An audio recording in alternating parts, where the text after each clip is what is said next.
Nous bénissons les Seigneurs qui nous fait grâce cet après-midi d'être dans sa sainte présence. Et Dieu qui a rendu cet après-midi possible, c'est un Dieu merveilleux, un Dieu de miséricorde. C'est pourquoi nous sommes censés, nous sommes redevables à son amour.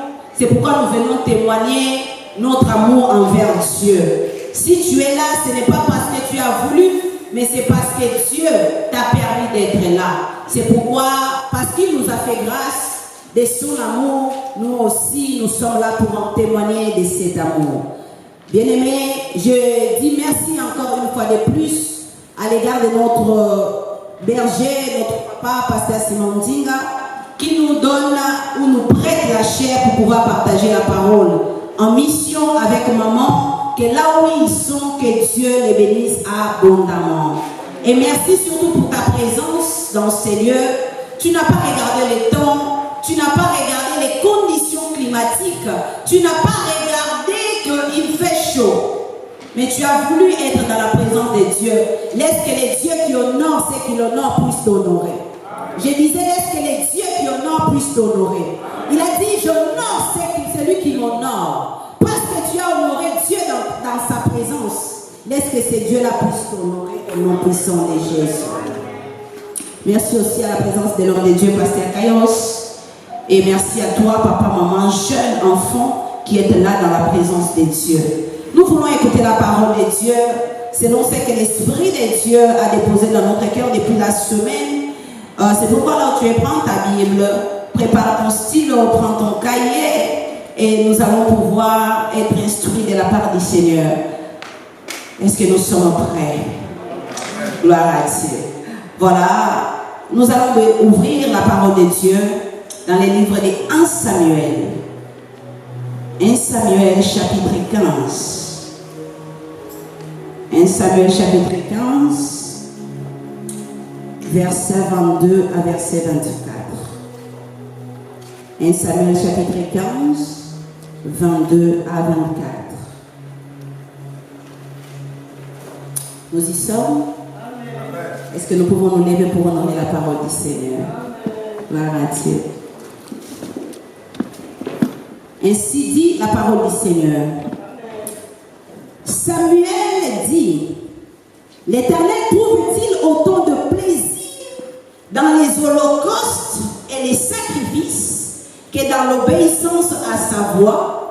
Non, l'obéissance vaut mieux que les sacrifices et l'écoute attentive vaut mieux que la graisse des béliers.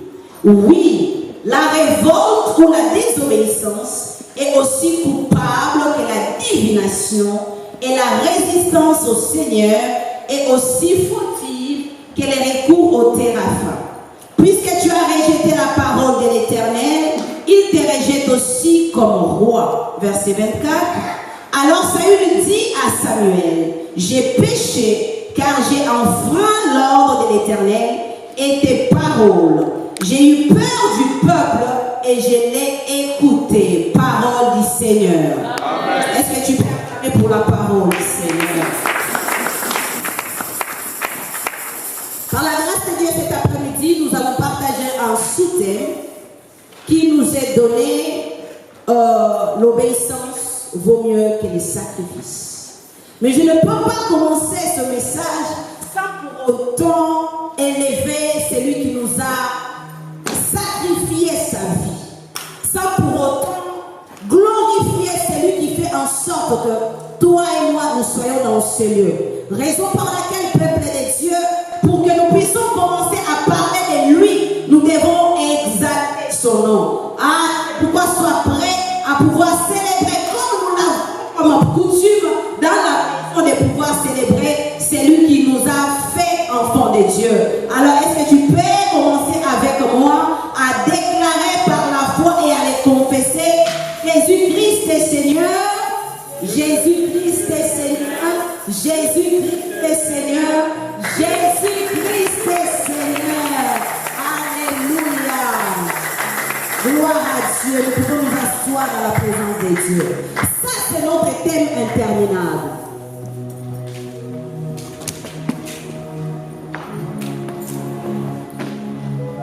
Notre l'inénarrable Jésus-Christ est Seigneur. Et notre sous-thème, comme je l'ai annoncé, l'obéissance vaut mieux que les sacrifices. Lorsqu'on parle d'obéissance, on nous dit c'est l'acte d'obéir. L'obéissance est l'acte d'obéir, c'est-à-dire on te donne un ordre, on te donne une instruction et tu fais comme cela a été annoncé. C'est-à-dire c'est le fait d'obéir. Mais pour nous, enfants de Dieu, l'obéissance est le produit de l'amour qu'on a pour Dieu. Si tu notes ceci, pour nous, enfants de Dieu, obéir ou l'obéissance, c'est l'acte qu'on prouve à Dieu par notre amour. C'est-à-dire que tu donnes à Dieu, tu prouves à Dieu, Seigneur, je t'obéis non pas parce que tu m'es contraint, mais je t'obéis parce que je t'aime. Ça, c'est l'obéissance biblique. Ça veut dire que tu ne le fais pas par effort. Tu ne le fais pas parce que tu as peur de quelque chose. Tu ne le fais pas parce que tu as peur de mourir. Tu ne le fais pas parce que tu fouilles quelque chose, mais tu le fais parce que tu prouves ton amour à Dieu. Aujourd'hui, malheureusement, beaucoup d'enfants de Dieu, nous faisons tellement de choses, non pas par amour, mais par contrainte. C'est comme si nous ne considérons pas l'acte que Jésus a posé sur la croix. Nous ne considérons pas l'œuvre de la croix. Nous voulons encore vivre sous la loi, alors que Jésus a déjà nous fait passer dans l'acte de la grâce de Dieu. Aujourd'hui, nous sommes plus sous la loi, mais nous sommes sous la grâce de Dieu. Amen. Raison par laquelle, bien-aimés, la Bible nous dit, dans les livres des premiers Samuel, et l'Éternel trouve-t-il autant de plaisir dans les sacrifices que dans l'obéissance? Est-ce qu'en cela, le Seigneur abolit les sacrifices? Non. Mais quel est le sacrifice qui plaît à Dieu? Il y a certains sacrifices qui plaisent à Dieu. Il y a d'autres sacrifices qui ne plaisent pas à Dieu. Lorsqu'on nous parle d'un sacrifice, on nous parle d'une offrande à une divinité. On nous parle des efforts que l'homme fournit pour pouvoir plaire ou pour pouvoir être agréé par la divinité auquel il adore. Si nous regardons dans l'Ancienne Alliance, lui-même le Seigneur avait instruit certains sacrifices qui lui devaient être offerts. Mais par ces passages, le Seigneur voudrait nous interpeller son Église que l'obéissance vaut mieux que les sacrifices. Tu peux te sacrifier autant que tu veux, mais si dans ces sacrifices, il n'y a pas un acte d'amour, bien-aimé, tu annules ton sacrifice. Si dans ton sacrifice, tu le fais dans l'instant, tu le fais pour plaire et non pas pour être agréé de Dieu, bien-aimé, tu annules ton sacrifice. Ici, c'est le Samuel. Nous connaissons qui est Samuel. Samuel, c'est ce prophète-là qui Dieu a agréé par l'offrande ou par l'acte de sacrifice que sa mère Anne a fait. Il a dit, si tu me donnes un fils, je t'offrirai. Samuel, c'est une personne qui a été agréée par Dieu en tant qu'offrande d'un sacrifice d'une mère. Mais ici, le Seigneur n'était pas en train d'instruire à Samuel, mais il était en train d'instruire Saül. Nous connaissons qui est Saül. Saül, c'est ce roi-là que le peuple a désiré. Parce que le peuple de Dieu était conduit par Dieu lui-même. Le peuple de Dieu était dirigé par Dieu lui-même. Mais arrivé à un certain moment, le peuple est rentré en révolte. Le peuple est rentré en rébellion. Il a voulu faire comme tout le monde. J'ai l'habitude de dire qu'à chacun de nous est attribué, à chacun de nous a une mission. Donc à chacun de nous, Dieu donne des instructions particulières. Ne cherche pas à vivre comme tout le monde. Ne cherche pas à plaire comme tout le monde plaît. Cherche à être dirigé et conduit par Dieu. C'est mieux qu'être dirigé par les hommes. Parce que le peuple de Dieu était conduit par Dieu lui-même. Mais le peuple de Dieu n'était pas sensible à cela. Raison par laquelle ils ont demandé à Samuel, Samuel, nous voulons faire comme les autres peuples. Samuel, dis à Dieu que nous aussi nous voulons un roi. Et lorsque Samuel est parti consulter le Seigneur a dit, ce n'est pas toi qu'ils rejettent, mais c'est moi qu'ils ont rejeté. Saül, ce n'était pas l'homme selon la volonté parfaite de Dieu. Saül, c'était l'homme selon la volonté permissive de Dieu. Bien-aimés, dans la vie chrétienne auquel nous sommes, cherchons à connaître la volonté parfaite de Dieu. Ce qui nous amènera au succès et à la réussite, de chercher à connaître la volonté parfaite de Dieu. Même si ça nous fait mal, même si ça nous coûte, mais comme c'est la volonté parfaite de Dieu, bien-aimés, la réussite sera notre partage. Souvenons-nous de notre Seigneur Jésus. Il a dit, Seigneur, regarde cette coupe que je veux boire. Cette coupe, elle est amère. Cette coupe est dure. Mais toutefois, non ma volonté, mais que ta volonté s'efface. Mourir sur une croix. Bien aimé, nous le disons aujourd'hui comme une simple chose. Mais à cette époque-là, si nous rentrons dans les contextes de l'histoire, c'était une honte. Raison par laquelle vous verrez que Jésus est mort au milieu de 2 brigands, de 2 voleurs. Donc il a été compté parmi les malfaiteurs. Imagine, tu n'as rien fait, mais on te met dans la liste de toutes les personnes et des criminels. Tu as mal. Regarde seulement lorsqu'on t'accuse de quelque chose que tu n'as pas fait. Comment ça t'énerve. Maintenant, on te compte parmi les mauvais. On te met dans la liste de parmi les plus méchants. Mais Jésus, il a dit toutefois, non pas ma volonté, mais que ta volonté s'efface. Et Saül, Dieu a accordé au peuple une réponse qui ne lui plaisait pas. Mais comme le peuple désirait faire comme tout le monde, être conduit comme tout le monde, Dieu a accordé au peuple d'être dirigé par un roi physique. Et il a accordé Saül. Et tout au long de la marche de Saül, nous connaissons, il faisait des choses. Mais comme ce n'était pas selon le cœur de Dieu, il s'efforçait à faire des choses pour plaire à ceux qui l'ont élu. C'est comme quelquefois nous ici. Lorsque tu as été choisi par le peuple, il t'arrivera des fois de faire comme le peuple veut. De la même manière, Dieu choisit Moïse. Et lorsque Dieu appelle Moïse à la montagne, il laisse Aaron. Aaron, il a voulu faire la volonté du peuple. Puisque Moïse tarde, le peuple se révoltait. Et Aaron a fait selon la volonté du peuple. Et nous voyons les catastrophes que ça s'est produit. Aaron a fait le veau d'or pour plaire au peuple. C'est de la même manière que le roi Saül. Dieu a dit à son serviteur, les Amalécites ont maltraité mon peuple. Maintenant, je vais les livrer entre tes mains, Saül.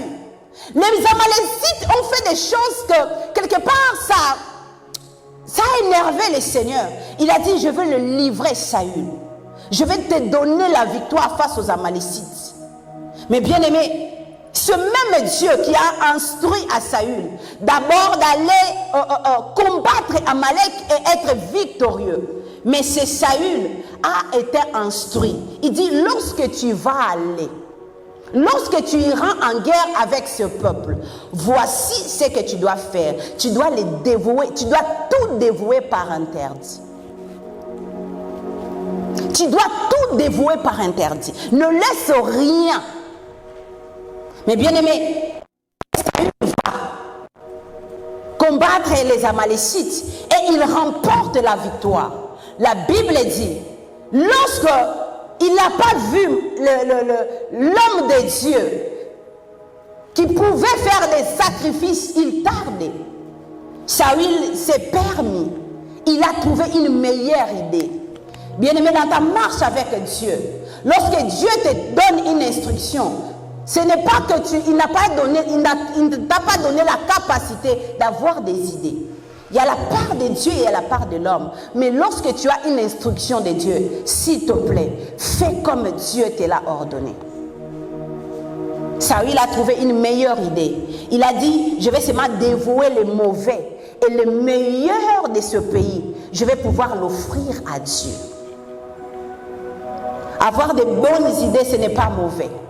Mais est-ce que les bonnes idées que tu as correspondent à l'instruction de Dieu? Ça, c'est la question. Est-ce que lorsque tu prends une décision, tu consultes le Seigneur te dit fais ceci et fais cela? Est-ce que lorsque tu t'assois, tu commences à réfléchir dans ce que le Seigneur t'a instruit, est-ce que tu trouves que tes idées sont meilleures que celles que Dieu t'a données? Notre Dieu parle tantôt d'une manière, tantôt d'une autre. Mais la Bible dit, on n'y prend point garde. Mais j'aime la personne d'Abraham. Nous l'avons vu vendredi. L'Éternel lui dit, va-t'en de ton pays, de ta patrie. Va là où je te montrerai. Il ne savait pas.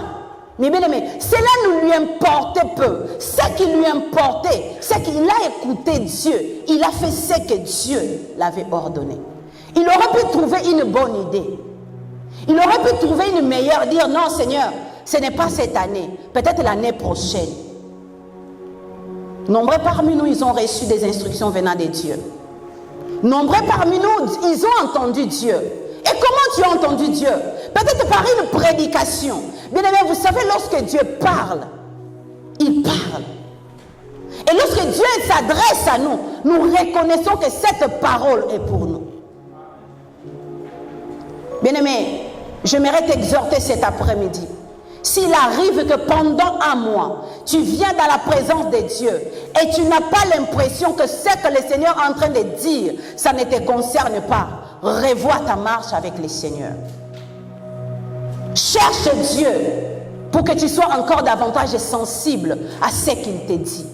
Parce que notre Dieu, c'est un Dieu qui parle. Amen. Notre Dieu, c'est un Dieu qui parle. Lorsque tu fais des mauvaises choses, tu dois être conscient que non, là le Seigneur est en train de me reprocher. L'Éternel est en train de dire à David, je ne te reproche pas tes sacrifices, je ne te reproche pas ton holocauste, mais ce que je te reproche, c'est la disposition de ton cœur. Beaucoup nous venons dans la présence de Dieu, mais nous ne sommes pas sensibles à ce que Dieu fait. Nous ne sommes pas sensibles à ce que Dieu dit. Nous sommes devenus insensibles. Regarde, lorsqu'on te dit adore les seigneurs, tu es venu pour l'adorer, mais on te dit adore les seigneurs. Tu te dis parce que je suis déjà à l'église, ça me suffit. Puisque ma présence est déjà là, ça c'est un sacrifice. Pour Dieu, ce qui importe, ce n'est pas l'acte. Ce qui importe, ce n'est pas seulement l'offrande, mais c'est de quelle manière nous faisons cette offrande. Quelles sont les dispositions de nos cœurs lorsque nous faisons cette offrande? Est-ce que cela plaît à Dieu? Donc tout ce que tu dois faire, tu dois à un certain moment te poser la question, Seigneur, est-ce que ce que je fais, je l'ai fait pour le faire? Je l'ai fait pour que les hommes me voient ou je l'ai fait pour te plaire? Est-ce que tu vois ce que je fais? C'est pourquoi il dit à Saül, je prends plaisir à l'obéissance plus qu'au sacrifice. Puisque si nous lisons verset 24, Saül est en train de dire, j'ai péché car j'ai enfreint l'ordre de l'Éternel. J'ai eu peur du peuple, je l'ai écouté. Est-ce que tu fais des choses pour plaire aux hommes ou pour plaire à Dieu? Est-ce que tu viens à l'église pour nous plaire, qu'on sache que tu es là? Est-ce que tu sers le Seigneur pour que les hommes voient que non, celui-là c'est serviteur, celui-là c'est une servante de Dieu? Mais lorsque tu sers le Seigneur ne trouve pas son compte aussi longtemps que ce que tu fais, ton sacrifice, ce n'est pas un acte d'amour, bien-aimé. Tu es en train de faire les efforts physiques. Dieu dit, ce peuple m'honore de lèvres, mais son cœur est éloigné de moi. L'homme regarde à ce qui frappe les yeux, mais l'Éternel regarde au cœur.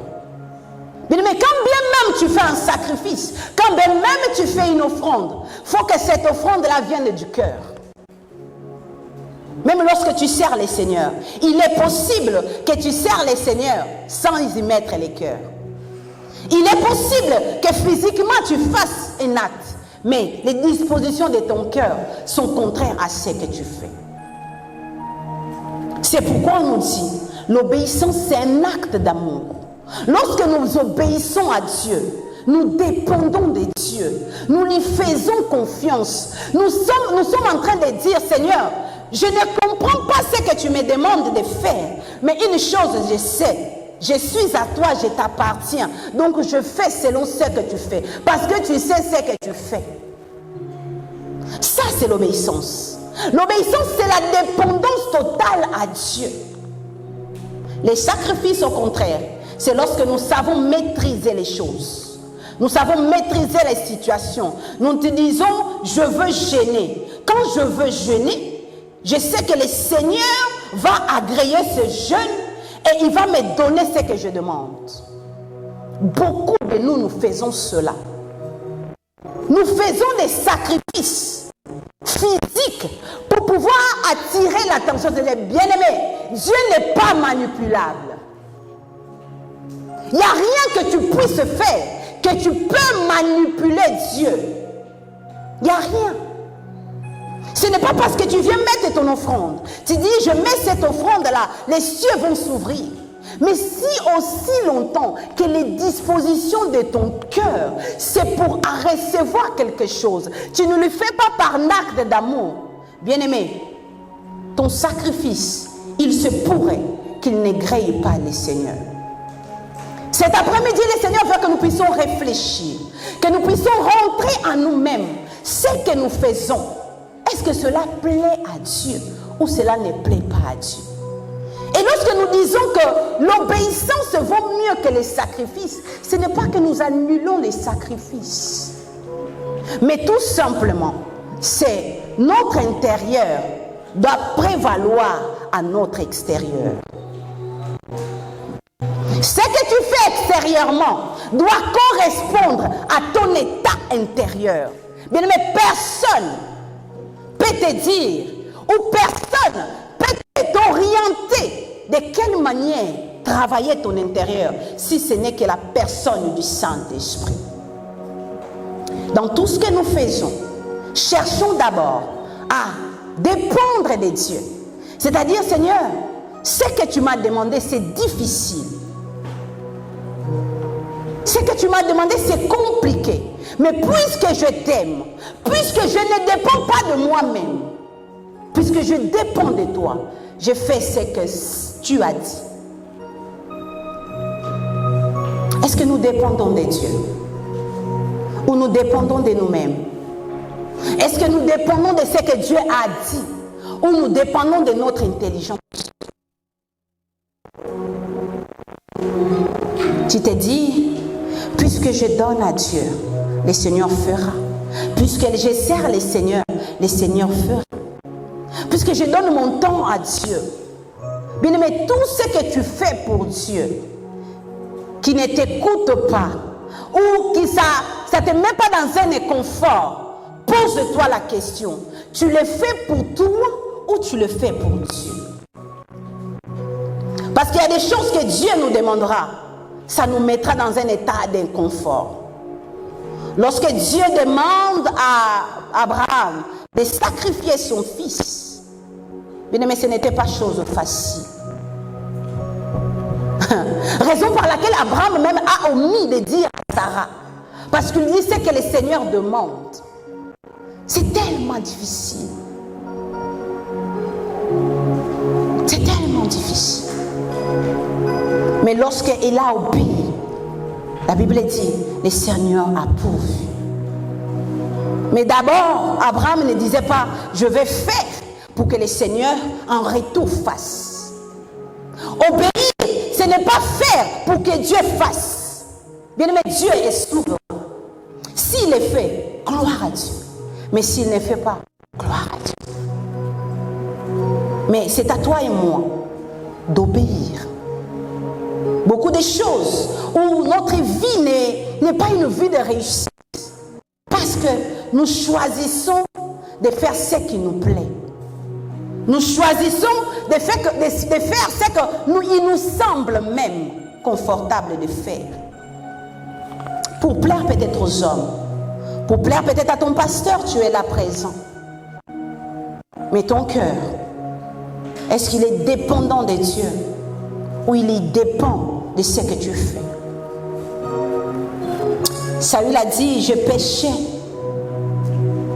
contre Dieu parce que je n'ai pas fait ce qu'il m'a demandé. Bien aimé, ce que Dieu te demande, il ne demandera pas forcément à Maman Julien. Ce que Dieu te demande, il ne demandera pas à Papa Dandy. Chacun de nous a une chose que Dieu demande. Bien aimé, si Dieu te demande cette chose, ce n'est pas pour te torturer, mais c'est pour te faire du bien. Parce qu'il sait le meilleur pour ta vie. Il a un meilleur avenir pour toi. Il te peut passer par des choses. Tu ne comprends pas, ce n'est pas un problème. Toi, obéis seulement. Il t'a dit d'aller à droite. Tu ne vois pas des chemins. Mais vas-y quand même. Parce que Dieu t'a dit. Qu'est-ce que tu fais dans ta vie qui montre que tu dépends de Dieu? Qu'est-ce que tu appliques? Jésus est en train de dire, si vous vous obéissez à mes commandements, mon Père vous aimera. Si vous obéissez, est-ce que nous sommes de ceux qui obéissent? La Bible dit, la désobéissance est comme l'idolâtrie. Tu te dis, je ne consulte pas les marabouts. Tu te dis, je ne vais pas dans les choses occultes. Mais aussi longtemps que tu désobéis à la parole de Dieu. Quand est-ce que nous désobéissons? Quand nous vivons selon nous. Quand nous vivons comme nous voulons vivre. Est-ce que ta vie, est-ce que ma vie correspond à ce que Dieu veut? De la manière que Dieu veut que je vive? Ou je vis selon mes principes? Merci Saint-Esprit. Beaucoup d'entre nous avons beaucoup de principes, mais ces principes ne sont pas des principes bibliques. Ce sont simplement des principes élémentaires de la nature humaine. Beaucoup au milieu de nous, tu as beaucoup de principes, mais ces principes-là ne sont pas bibliques. Ces principes-là, ce sont des principes humains, purement humains. Tu ne déranges pas tes principes humains, mais tu peux déroger aux principes de Dieu. Ça, tu trouves normal. Moi, j'ai mes principes. On ne touche pas à mes principes. Est-ce qu'avoir des principes, c'est mauvais? Non. Mais tes principes doivent correspondre aux principes de Dieu, afin que tu sois un homme ou une femme équilibrée. Tu as beaucoup de principes, mais ils sont purement humains. C'est pourquoi tu es beaucoup dans les jugements des autres. C'est pourquoi tu es beaucoup dans la critique même. Pourquoi? Parce que tu juges humainement. Mais est-ce que divinement, cela correspond à la volonté de Dieu? Prenez avec moi les livres de Luc chapitre 11. Luc chapitre 11. Luc chapitre 11 au verset 42. Est-ce que nous sommes là? Luc chapitre 11 au verset 42. J'aimerais que quelqu'un lise dans une version différente de la mienne. Luc chapitre 11, verset 42. Malheur à vous, les pharisiens, parce que vous aimez les sièges d'honneur. Vous aimez qu'on vous salue respectueusement les places publiques. Amen. Je vais lire dans ma version. Mais malheur à vous, pharisiens, parce que vous payez la dîme de la menthe, de la rue et de chaque plante, et que vous négligez la justice et l'amour des dieux. Voilà ce qu'il fallait pratiquer sans négliger le reste. Parole du Seigneur. Les pharisiens. Aujourd'hui, lorsque nous parlons des pharisiens, nous ne nous sentons pas concernés. Mais j'aimerais te dire, aussi longtemps que tu restes religieux, aussi longtemps, comme je disais tantôt, tu as des pratiques ou des principes humains. Tu aimes qu'on te respecte en tant qu'homme. Tu veux qu'on te respecte en tant qu'homme de Dieu. Tu veux qu'on te respecte en tant que père de famille. Tu veux qu'on te respecte en tant qu'une personne qui a une position dans la société. Ce n'est pas mauvais. Tu aimes les lieux où on te donne l'honneur, comme les pharisiens. Tu fais des choses pour être vu des hommes. Que cet homme, chaque mois, il paye sa dîme. Que cet homme, chaque mois, il fait des offrandes. Lorsque tu offres à Dieu, on remarque cela. Ça, c'est la vie d'un pharisien.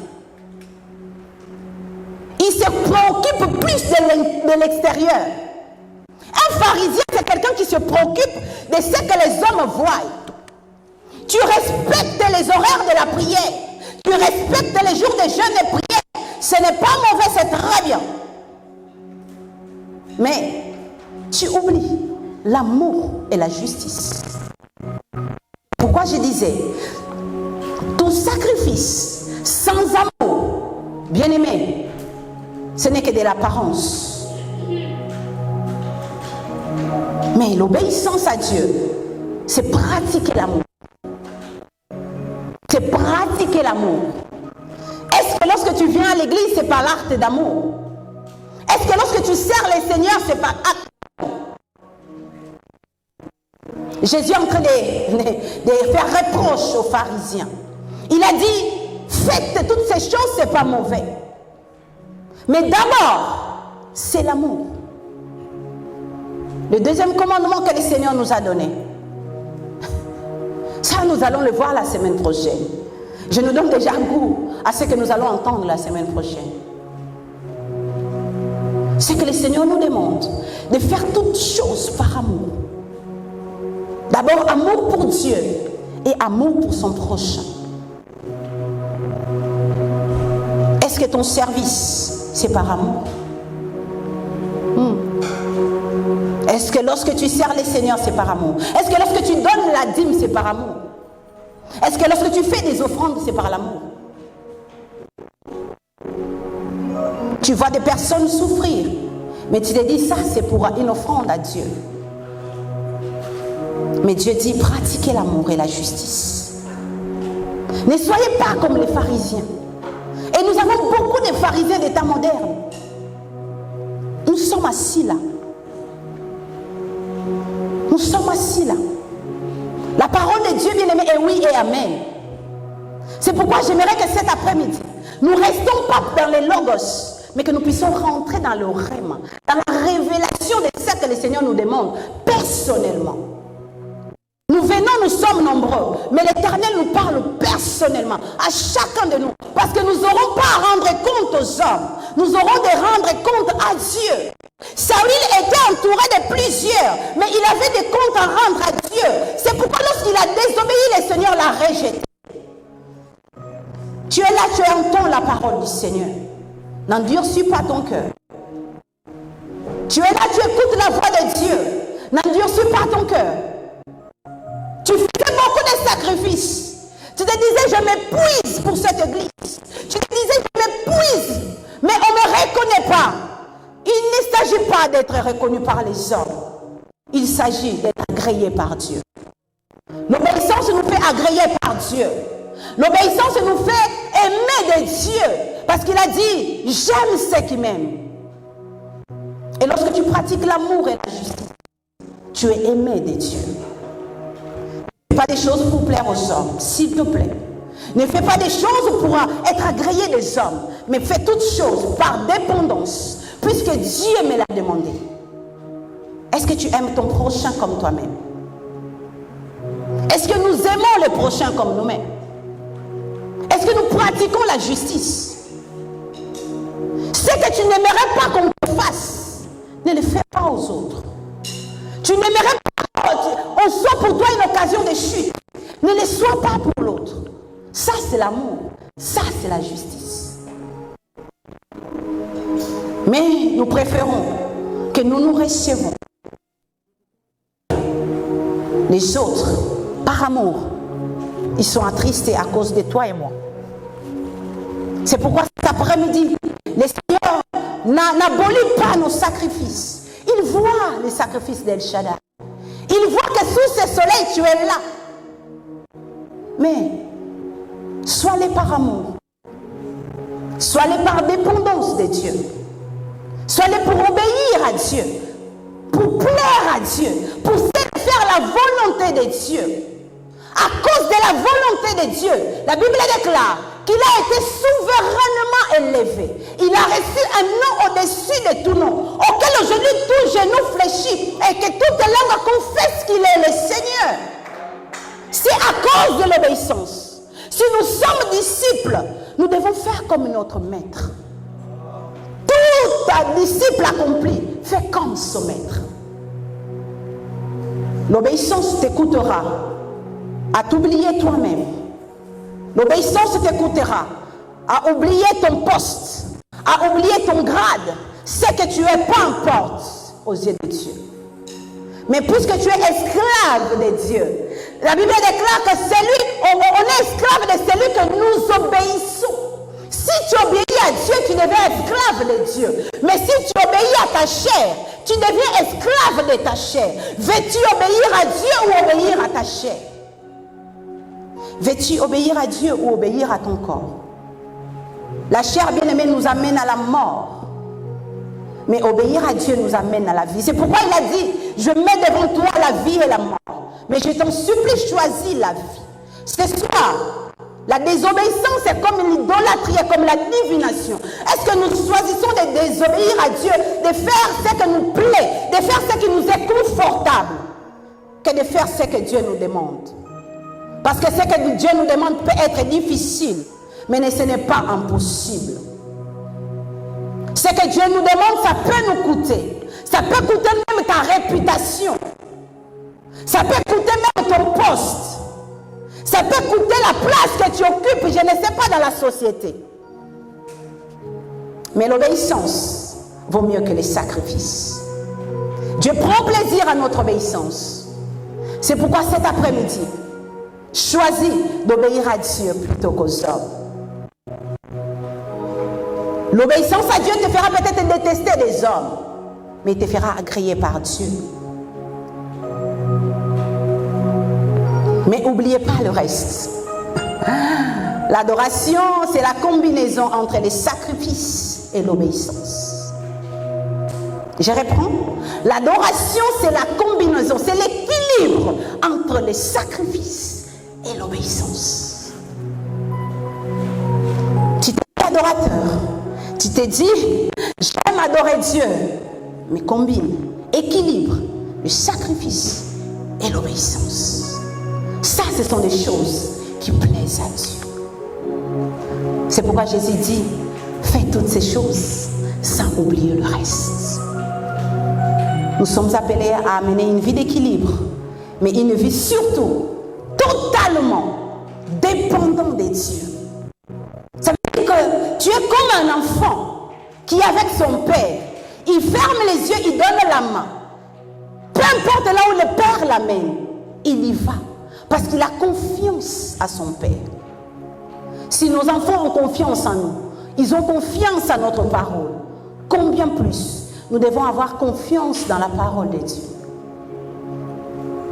Fais confiance que Dieu sait qu'il a dit. Ça peut être difficile. Mais puisque tu lui fais confiance, tu es aveuglément confiant en Dieu. Tu dépends de lui. Il t'amène là où il veut. Il fait de toi ce qu'il veut. Il fait quand il veut, comme il veut. Ça, c'est l'obéissance. Totale dépendance à Dieu. Cet après-midi, le Seigneur voudrait que quelqu'un qui était devenu rebelle à la parole, peut-être à cause des hommes de Dieu, à cause de l'Église, tu es devenu rebelle à la parole de Dieu. Mais cet après-midi, si tu entends la voix de Dieu, n'endurcis pas ton cœur.